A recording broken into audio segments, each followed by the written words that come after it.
আমি মূলত এসেছি যে গত বছর নভেম্বরে এটিভি এবং এটিভি একটা অ্যাওয়ার্ড অ্যারেঞ্জ করেছিলেন, যেটা হচ্ছে আইকনিক অ্যাওয়ার্ড, এবং আমাকে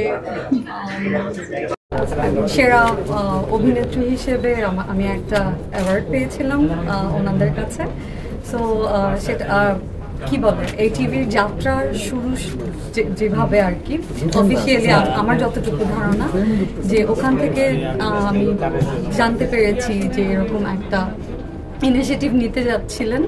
তো এখন এটা সাকসেসফুলি এটা রান করছে, অ্যান্ড এটার প্রসার আরও বাড়ছে, যেটার জন্য আমি আসলে খুবই আনন্দিত।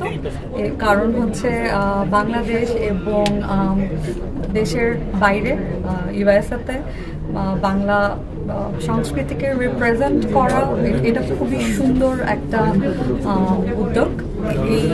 এই জন্য আমি আসলে আমার পক্ষ থেকে আমি আন্তরিক শুভেচ্ছা জানাচ্ছি, এবং I wish them all the best. আমি যে কোনো ক্রিয়েটিভ জিনিস যে করতে পছন্দ করি, অভিনয়ের কারণে আসলে আমার অনেক কিছুর আমি আসলে ফোকাসড ছিলাম না। তো এখন আমি যখন একটু সময় পাই, আমার তখনই কোনো না কোনো কিছু করতে ইচ্ছা করে। তবে হ্যাঁ, it could be my new profession. আমার অ্যাক্টিংয়ের পাশাপাশি আমার এটা একটা অন্য আরেকটা প্রফেশনও হতে পারে, কারণ এটার প্রতি আমার আসলে অনেক আগ্রহ আছে। এই তো, আমার জন্য আপনারা সবাই দোয়া করবেন।